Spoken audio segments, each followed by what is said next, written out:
Okie dokie. So I wanted to welcome everyone to our final session of our United Way's Local Love in a Global Crisis speaker series, brought to you by the University of New Brunswick.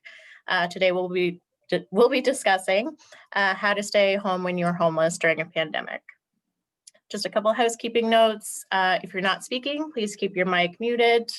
The video is being recorded and we are streaming to Facebook Live. So if you do not wish to be a part of that, please keep your cameras off.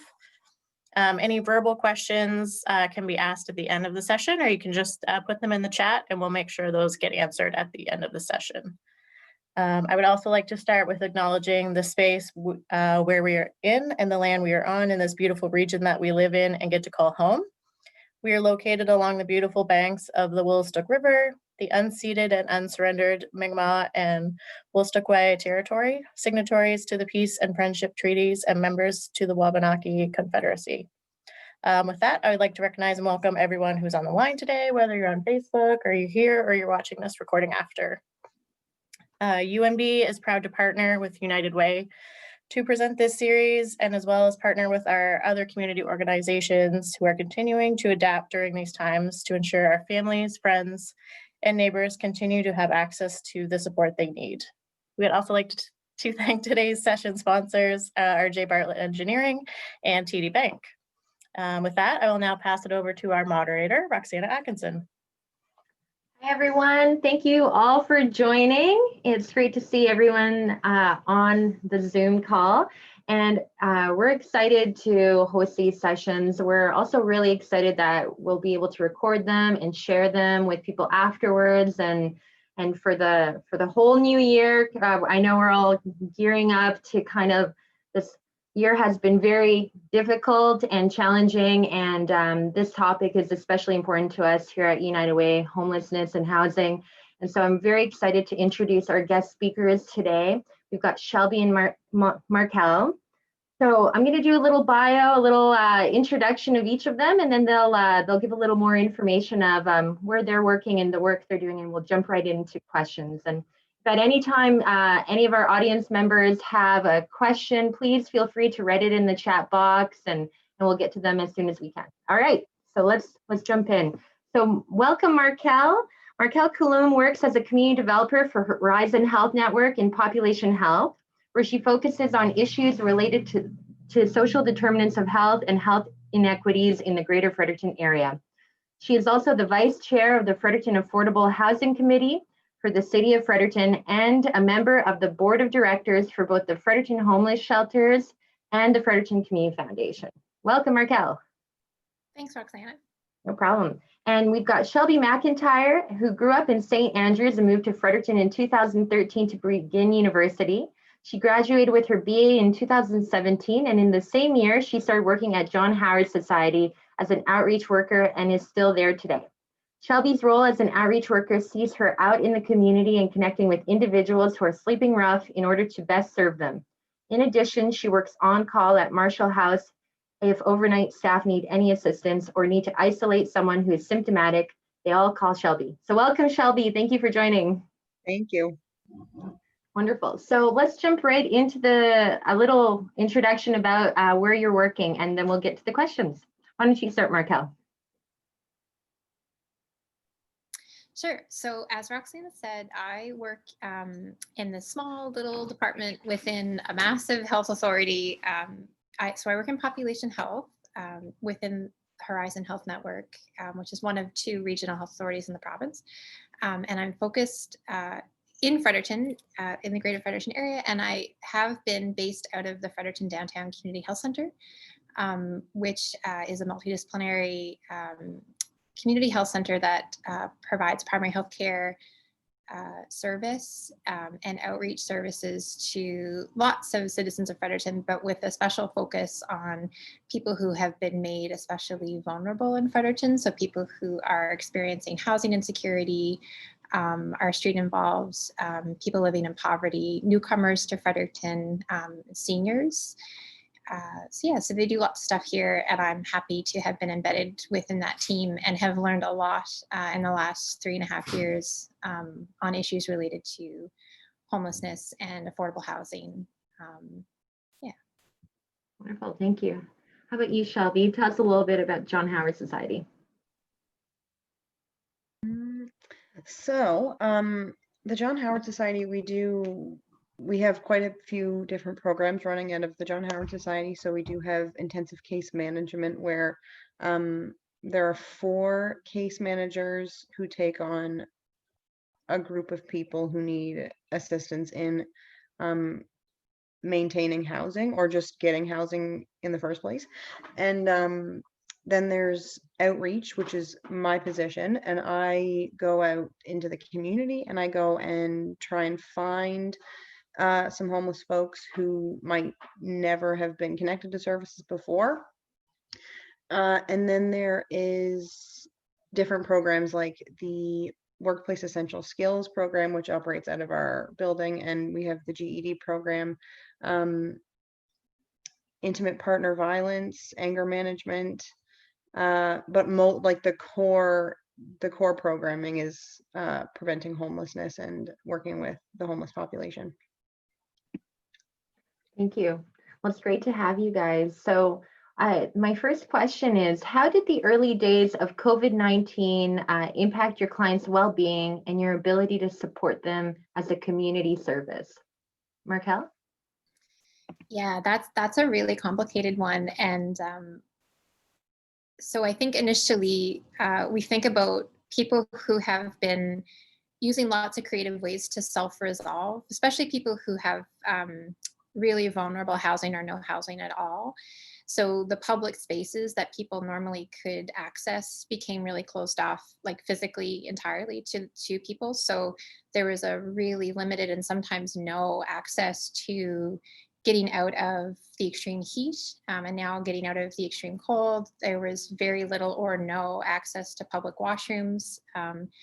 So I mean, a lot of the advice around the public health guidance that was being shared with the public at large was really inaccessible advice to people who had been made really vulnerable. So things like, stay home. You couldn't do that if you were couch surfing, for instance, or if you were completely sleeping rough. That's not an option for you.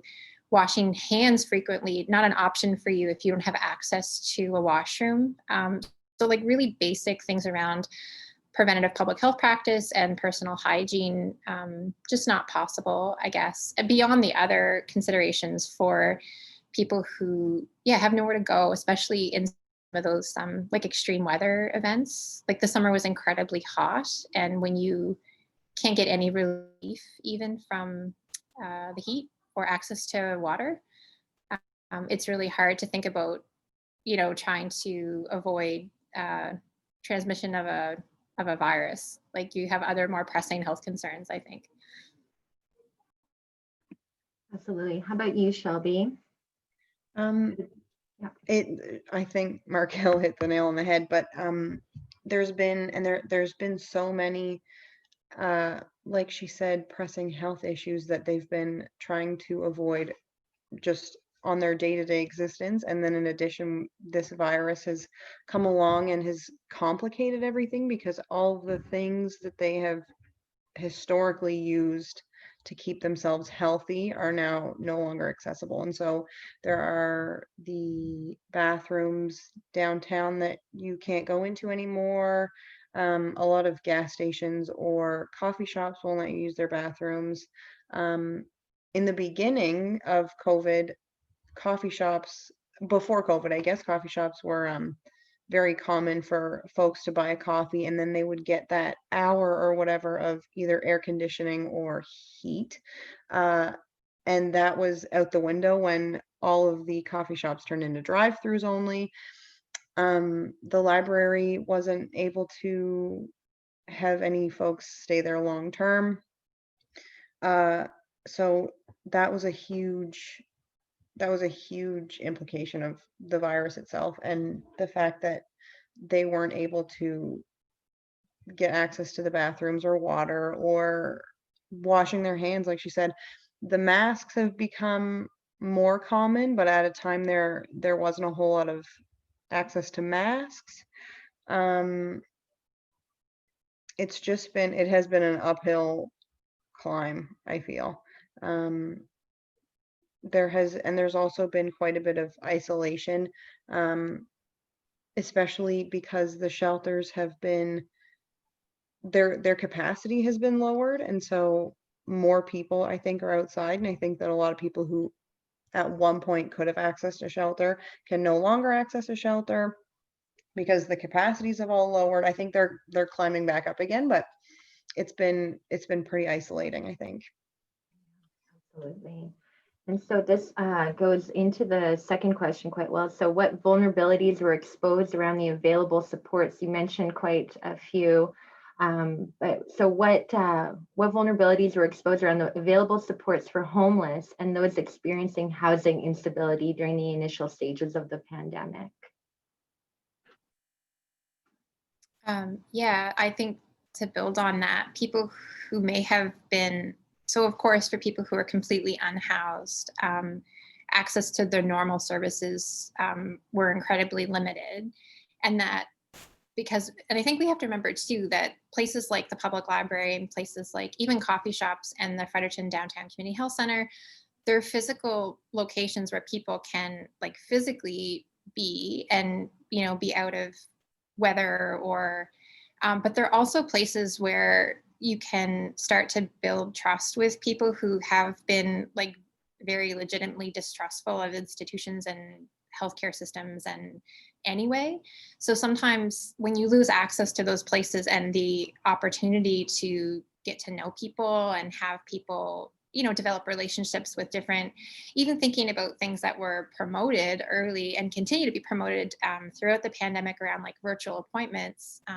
So certainly from a healthcare perspective, that limits the possibility of transmission, but for people who, yeah, like a virtual appointment wouldn't be something that would be within the realm of possibility. I think they, you know, for people like Shelby who are on the ground and working with clients and trying to even locate clients, it's difficult when you've lost the physical access to spaces to do that.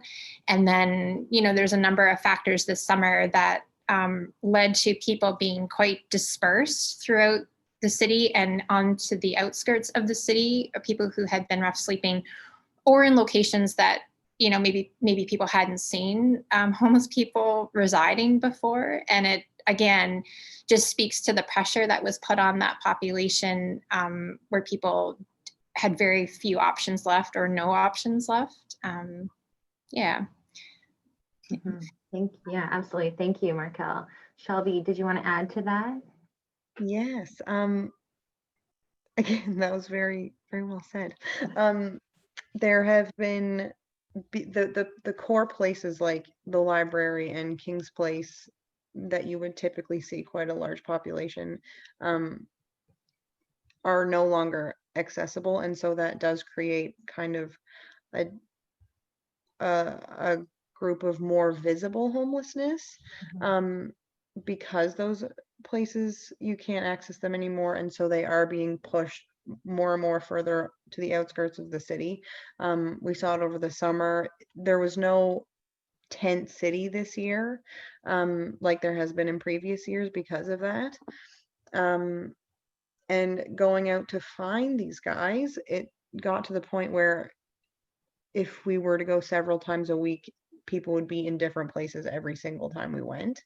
And so it would be the case of having to re-find them and like regain their trust because they had since been asked to move along by police or whoever it was. So it's been quite challenging to develop the relationship with them when there are times you just can't find them anymore. And at the very beginning of COVID, I remember it was quite challenging because even I was working from home and I wasn't able to go out and do outreach. So there were quite a few weeks there where I wasn't going out at all. So we lost contact with quite a few people during that period. And it's so crucial, like weeks at a time is a long time to not maintain contact with somebody. And by then they could have been incarcerated or they could have left the city or they could have, like, who knows, they could have been anywhere. And it was so hard to find them again. So yeah, it's been challenging, but since it's settled down, I think we've kind of gotten a groove of like where people typically tend to be and who tends to sleep at the emergency shelter or who tends to sleep at the women's shelter or the men's shelter. So I think we're getting it, but it took a little bit of getting used to.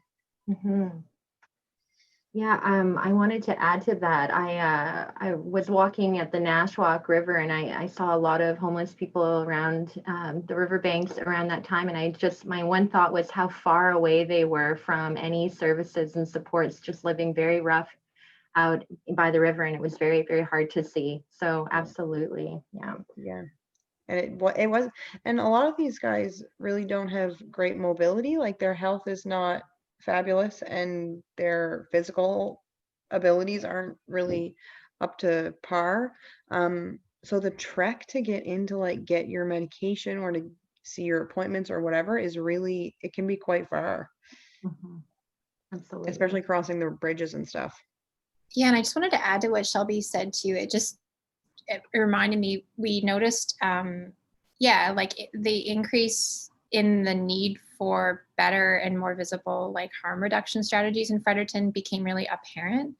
I think especially in the height of the summertime.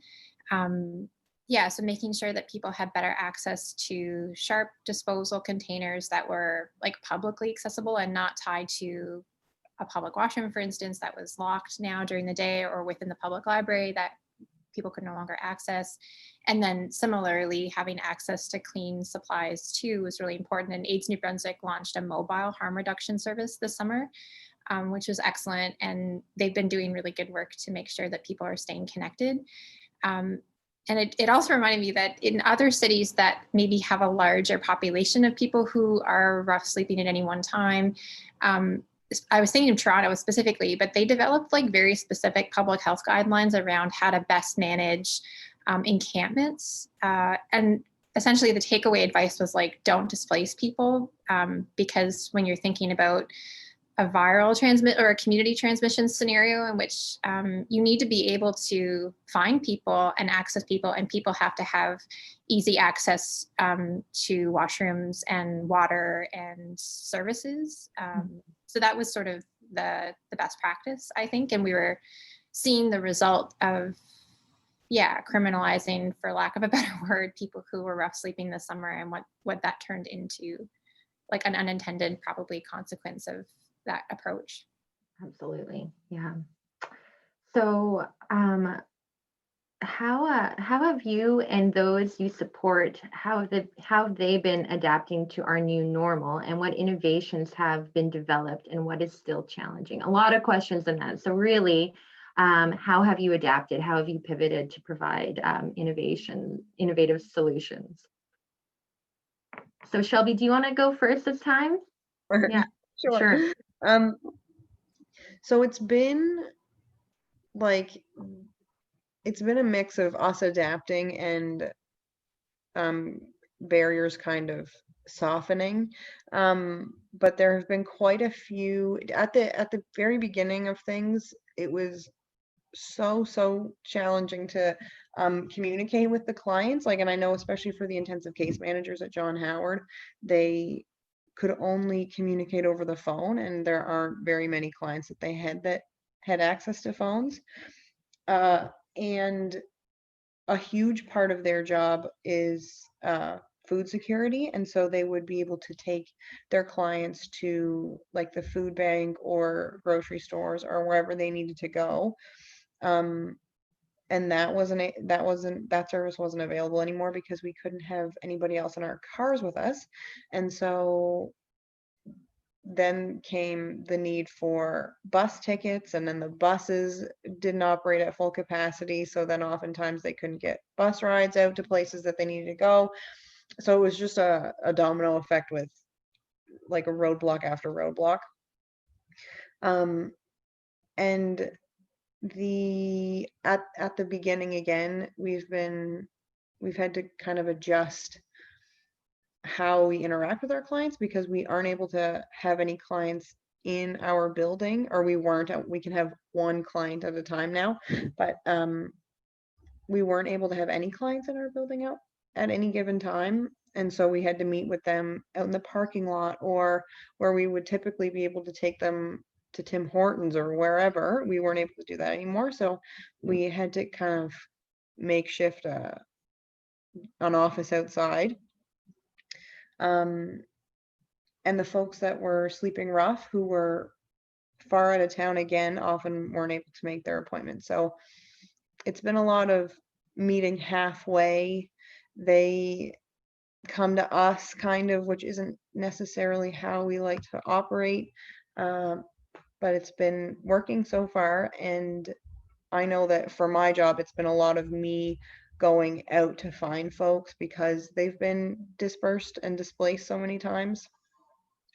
So there's been quite a few adjustments, and I know that the folks that we serve have been showing their resilience extra hard this year, because it's been they're resilient, they're a resilient population anyway, but this year has been a whole other mountain to climb for them, and they just keep finding new ways to keep on living their day-to-day lives that a lot of people would find like the easy things. Like, they know where to wash their hands now, and they know where to go to the bathroom, and new services have had to be invented in order to maintain the health of these guys. So it's been interesting. Yeah. Do you want to talk about some of those new services, or? Sure. So I know one being the Phoenix Center has been a huge addition to the community. It's a warming center for the daytime, which has been incredible. So because Marshall House, which is the out of the cold shelter, only operates from 9 at night to 7 in the morning, they would have otherwise nowhere to go during the day because the library is closed and King's Place is closed. So they're able to now go to the Phoenix Center, where there's food and there's like TV is there, and they can just kind of hang out and be warm, especially in these cold days. But that is a service that otherwise might not have been needed in the way that it's needed now. The van from AIDS New Brunswick, I think that kind of came out of this too, because there has been so little access to preventative measures and safety things going on. And so it's been a super huge help, because now they can dispose of their sharps, they can get new sharps, it's a multifaceted service on its own. And the recovery center is also able to kind of help out people during the day as well. So it's been really, really nice. And I know that Marshall House is also kind of trying to, we have 20 beds there, and I think we're trying to up the bed limit, because the 6 feet, we have to have 6 feet between the mattresses anyway. But we're trying to kind of squeeze in a couple more, because it so needs it, because the other shelters don't necessarily operate at full capacity anymore.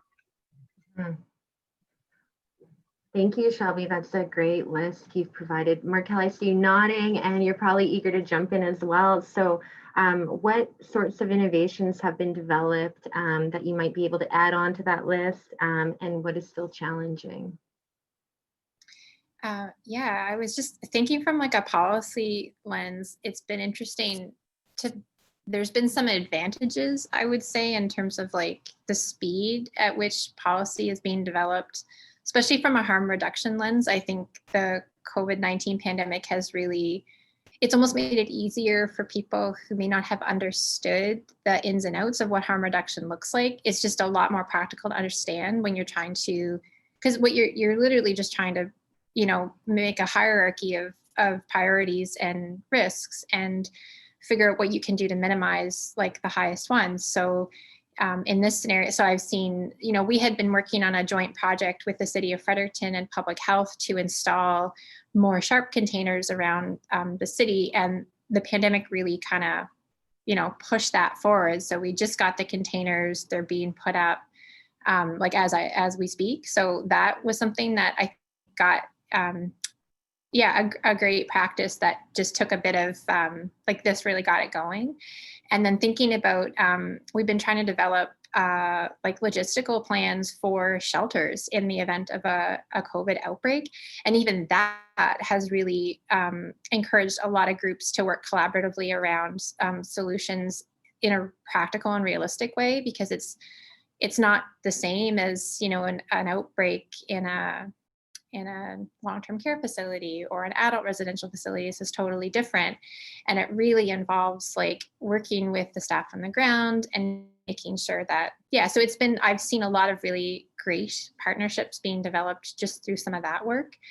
And then looking beyond like the current public health crisis that we're in, and looking more broadly, like how can we develop practices and policies for shelter systems and for folks who are vulnerably housed in the future. So I think it's really turned people's heads towards what upstream, like housing is the solution, but in the absence of housing, what are some policies and practices that we can implement? And I've seen like the COVID-19 pandemic really, causing that to happen faster, which is good. You know, what I'm going to do is actually, we know that that's a question later on, but let's just jump to that question if you don't mind. So what kind of policy recommendations would you like to see from decision makers as we jump from these different phases, from yellow to orange to possibly red? What are some policies you'd like to see in place? I guess building on like even harm reduction strategies too, that are, you know, evidence-based from other jurisdictions that can be applied to our New Brunswick setting too. I don't always want to talk about substance misuse because it's not always, and it's not even, it's not always related to people who are homeless or vulnerably housed. Those two things aren't like, but looking at what that means, I think from a policy standpoint, like getting sharp containers being put in public parks in Fredericton, I think was like something that, I think that is a win. And that is something that may not have happened as quickly if we weren't in the current crisis that we were in. I think there's been a lot of work and a lot of talk around affordable housing issues in Fredericton as a result of this, because we realized that, you know, if we wouldn't have to be coming up with these policies and procedures and practices if people weren't homeless. Like if people were housed, a lot of these problems would be alleviated. So I know there's been a lot of work and a lot of collaboration, like across different sectors and across different government departments too, on like big solutions to some of these issues, which is really exciting to see. And again, maybe not something that would have happened as fast or with the level of like partnership and commitment that I am seeing now. I know that sounds vague. Maybe Shelby can talk more about it. Oh, that's not vague at all. Absolutely. You've hit on some really important facts right there. Shelby, do you want to come in and add some details on some policy recommendations or other supports that you think decision makers should be supporting our community with? I know very little about policy, but I know that there are, like, I think, like Markel said, there are things in the works that I think would have happened otherwise, but wouldn't have happened this quickly. There is such a huge need in the city, like we all know, for housing, and more in my line of work, supportive housing. There are quite a few people that have been homeless for like 10, 15 years who are homeless. A big part of it is because no landlord in the city is going to take them on anymore. And so they've kind of run out of options.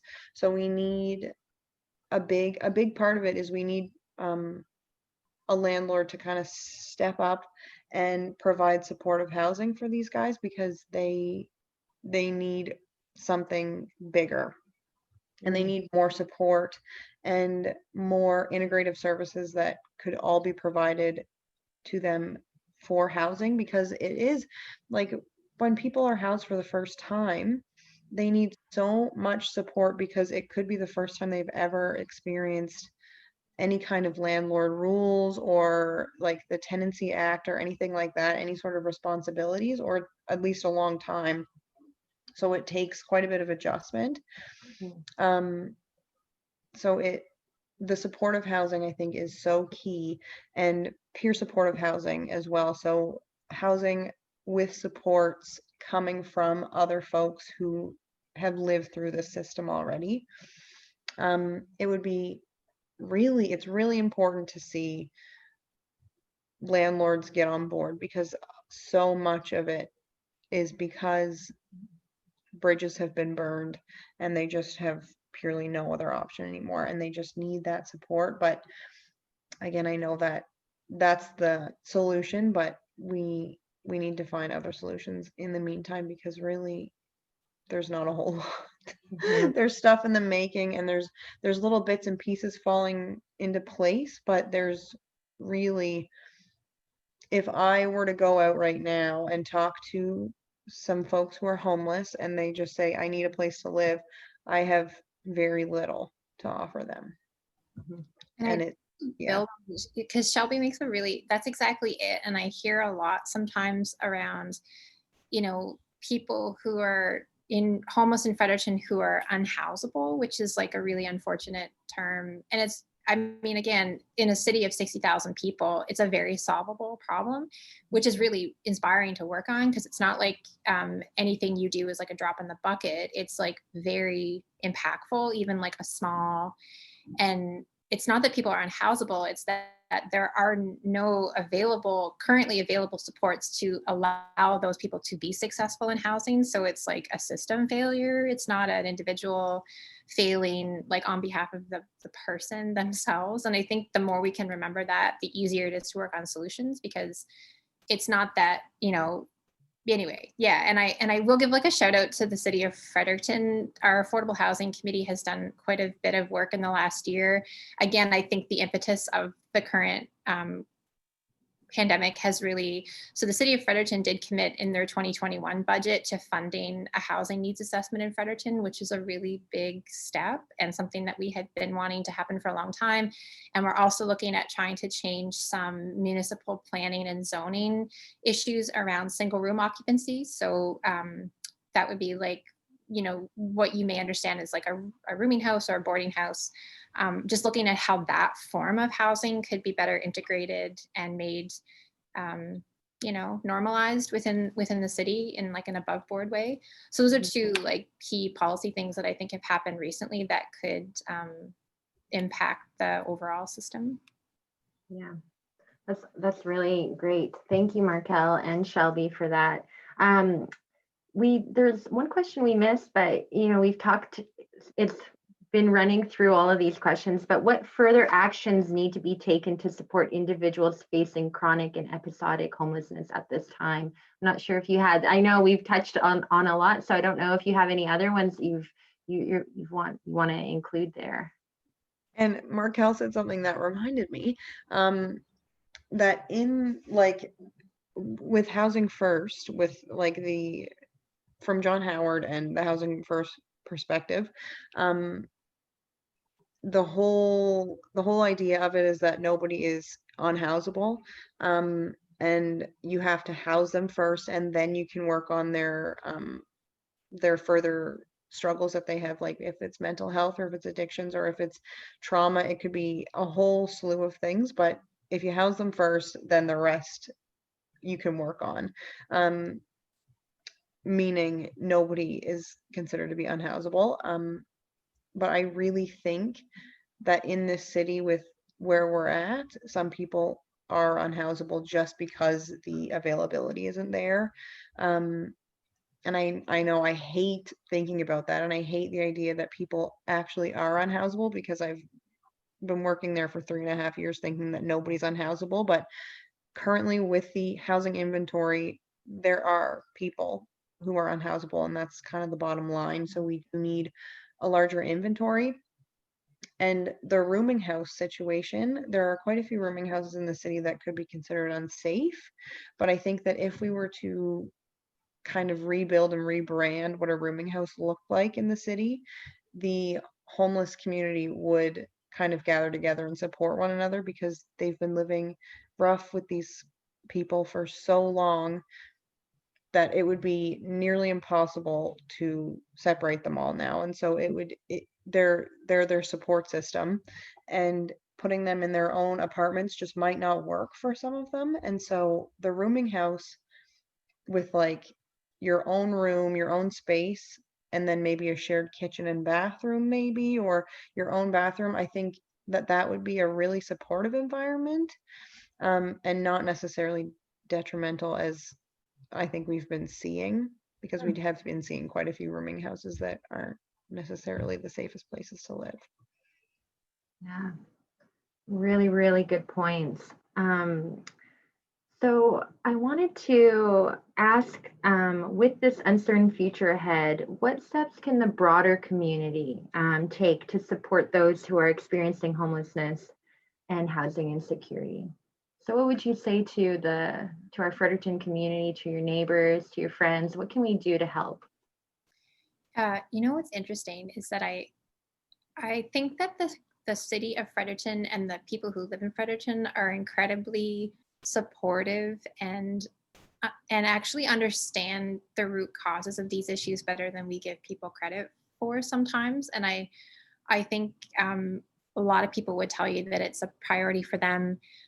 We just got back our public engagement feedback we did some public engagement on the single room occupancy work that we're doing, and the responses from people who did the online survey were overwhelmingly positive. And it was majority, like the people who responded to the survey, the majority of them were homeowners, so these are people who, so I think sometimes, the more newsworthy topics are around, not in my backyard issues, but I think that is actually a very small minority of how people in Fredericton think. I think people in Fredericton are overwhelmingly, yes, in my backyard, and want to see, and we've seen it, like when the first iteration of the Out of the Cold shelter opened on Brunswick Street 2 winters ago, the community response was like overwhelming in terms of public support, people who wrote letters.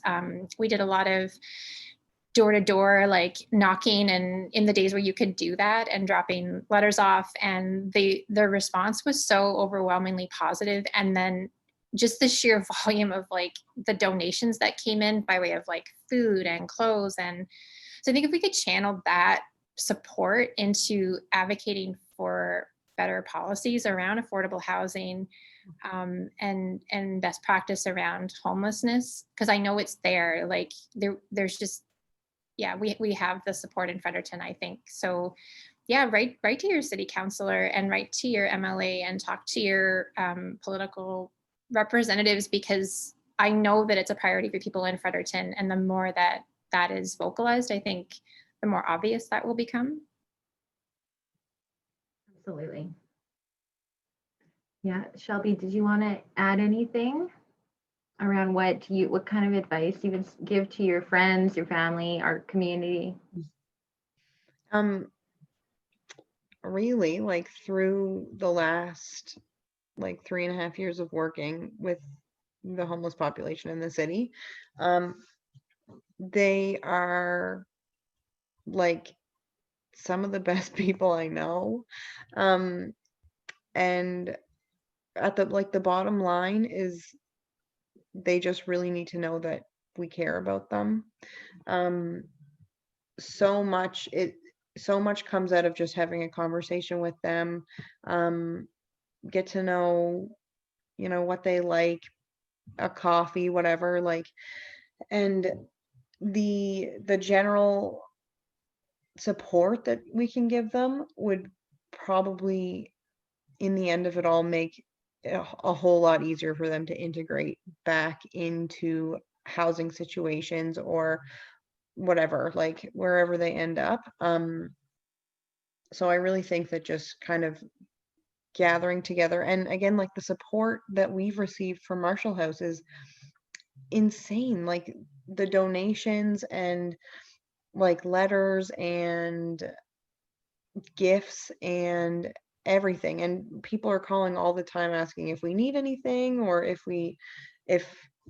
there's anything that the folks that stay there would like. And it's really lovely to see. And I don't think it's something that I would have expected. I think that I was kind of cynical about the whole thing, and I expect kind of a community to fight back on things like that, but it's been really, really a positive experience. Mhm. Yeah, I have to echo that the support that United Way's received for housing initiatives, to be able to support all the various locations, all of our agencies, it's meant so much to us to be able to then provide that support to you guys and to the different initiatives. It's been so important to our community to be able to do that. So I'm thanking everyone out there as well right now for that support that's come in. Yeah, thanks Shelby for that. Yeah. I think with COVID-19, it really has opened up our eyes about how isolation is so detrimental to our health, our mental health. And, Shelby, you mentioned, living, to be able to be close to the people who are your support networks is so important. So it's so very eye-opening to think about what the co-living spaces could look like. That is very, very important. We have some time now. Were there any questions that came in, Kate?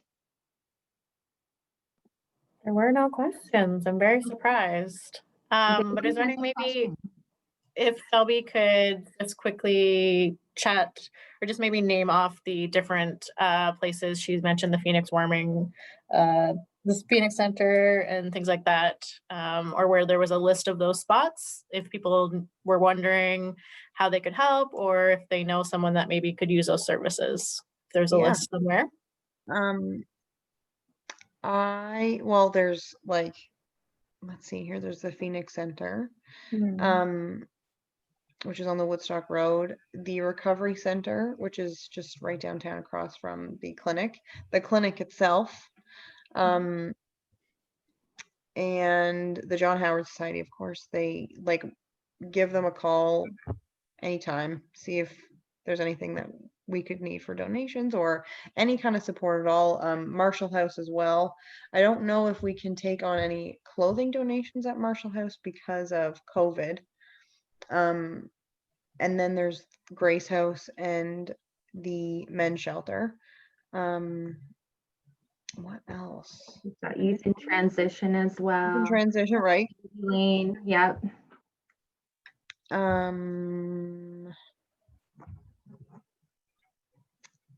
probably missing. Basically call John Howard and yeah, call John Howard, and we'll just give you a list of places, I'm sure. And one other really amazing thing is we're really excited. United Way in October launched 211.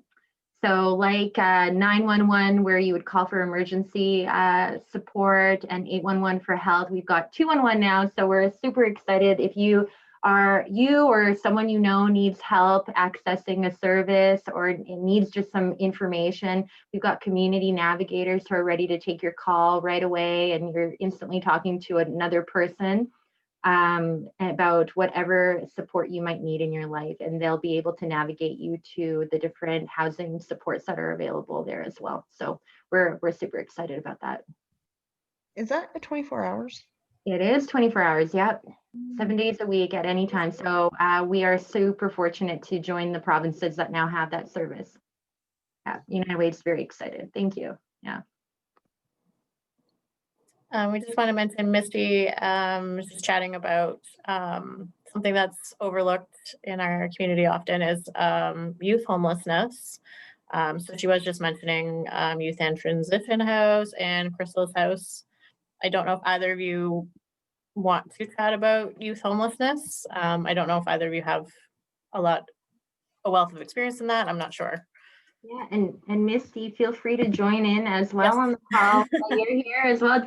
Please feel free to unmute. And how has COVID affected the youth? Oh, thank you so much. Really excited. What's that? No, that's okay. I've been on the spot. Yeah. No, and I'm really excited that Shelby and Markel represented the issues so well. I mean, both of them are experts, on the systems as well. Here at Youth in Transition, we've had, it's been a huge hit to us, COVID, in terms of referrals. A lot of our referral services come from the ISD teams in the schools. And because that communication broke down when school ended, and our clinical counselors weren't in touch with youth a lot, the referrals are down quite a bit. And in talking to a lot of youth serving agencies across the province, they're saying the same thing. So we're worried about that, simply because they're not the youth who are in crisis, whether it be from family violence, domestic violence, or what have you, aren't necessarily getting in front of the professionals that they need in order to be serviced well. So there's that. But one thing that COVID did really point out to us here at Youth in Transition is the gaps in terms of our referral processes. We're not getting to all of the youth in the community that we need to be. So I always tag along behind anything sort of adult homelessness and say we have to really kind of be looking at youth homelessness as well in order to address it at the other end. And Markel mentioned the Fredericton Affordable Housing Committee, which we're a member of as well. So really excited about the community mapping that will be taking place next year, and having youth homelessness as part of the overall housing strategy. So thank you for the opportunity to pipe up. And thank you, Shelby and Markel, for amazing information you've been providing and all the service that you do in the community too, Shelby. It's pretty amazing. And thank you to the United Way for doing this. Thank you. Thank you, Missy. That's great. We did have one more question. Someone was just wondering if we have an estimate of how many homeless folks there are in the Fredericton region. I know that's kind of sometimes could be a tough number, but if there's an estimate that we know of at this point in time.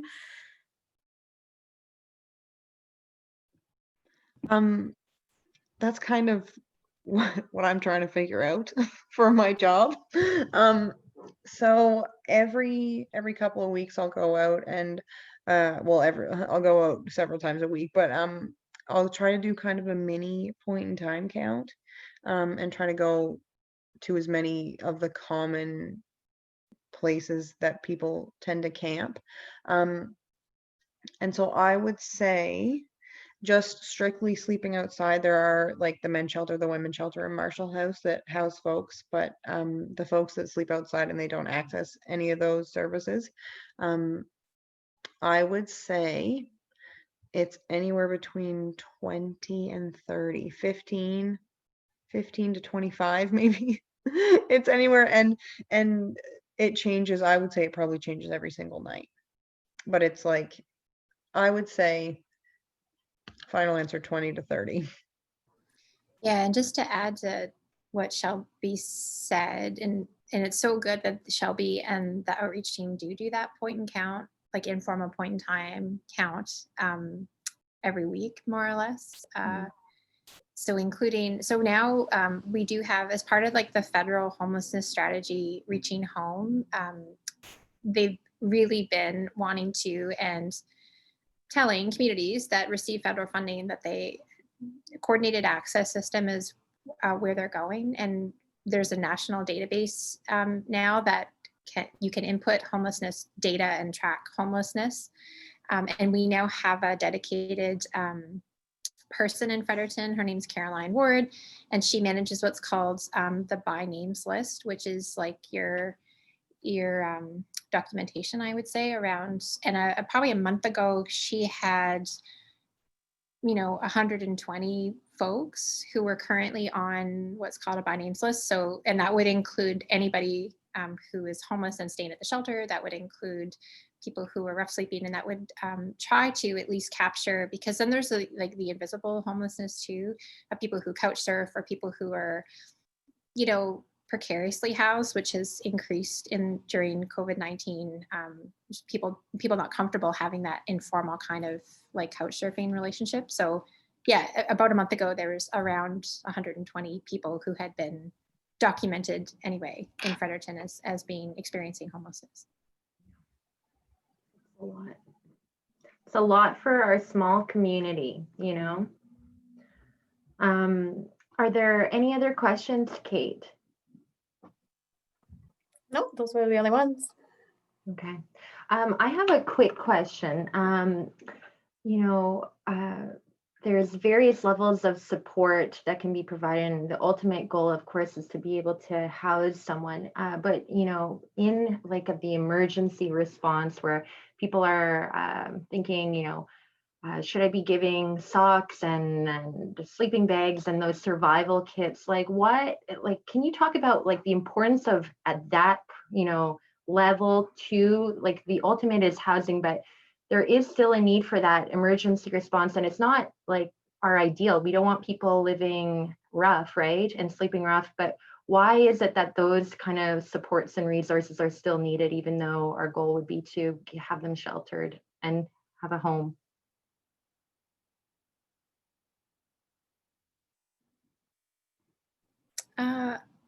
Shelby again is the expert on, Shelby would know, I guess when I think about it, maybe at a higher level, for some people, even shelter systems can be prohibitive. For some people who, again, sleeping rough is not, it's like within the realm of choice that is available to that person.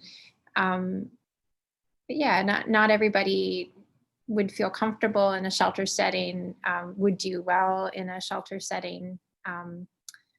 So I think there's some of those aspects too. Mm-hmm. The way I bring it up because sometimes we do get those questions, and for us, I think about it in terms of food security too. Like our goal is not to always like provide emergency food and just give meals. The ultimate goal is to help people be able to afford food and to be able to cook their own food. But it's a continuum of response, right? And there's when someone is hungry and in front of you and needing food, you will provide food, right? And it's you address people where they're at and you provide the resources they need right at that moment. So I just wanted to throw that out in case there was some more insight on that, because I know there's so many different layers to and levels at which we can help people. So just wanted to throw it out there in case you had some insight.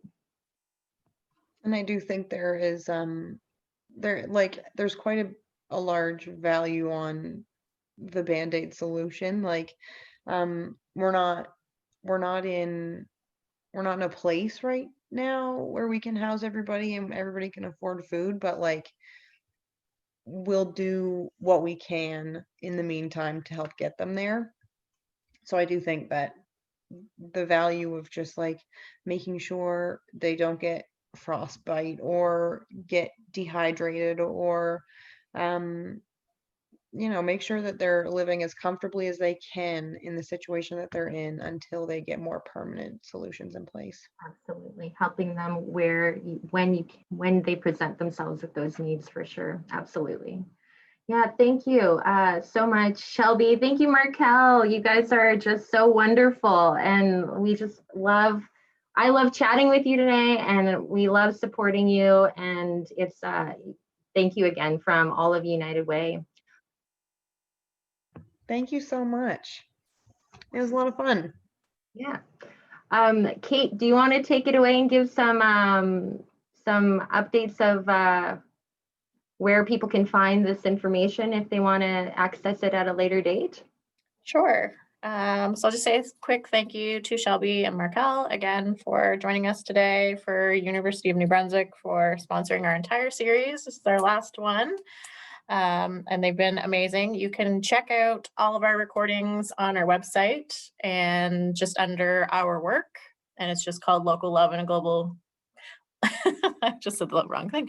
Local Love in a Global Crisis Speaker Series. So you can check out all the recordings there. They're also on our YouTube page. And we'll be putting out some shorter clips here shortly. So if you aren't into watching the whole thing, yeah, so I want to say thank you again to UMB and RJ Bartlett and TD Bank. And thank you so much for focusing on this issue. It's nice to talk about it. And yeah, thanks for having us. Absolutely. Yeah, thank you. Thanks, everyone. Thank you. Bye. Bye.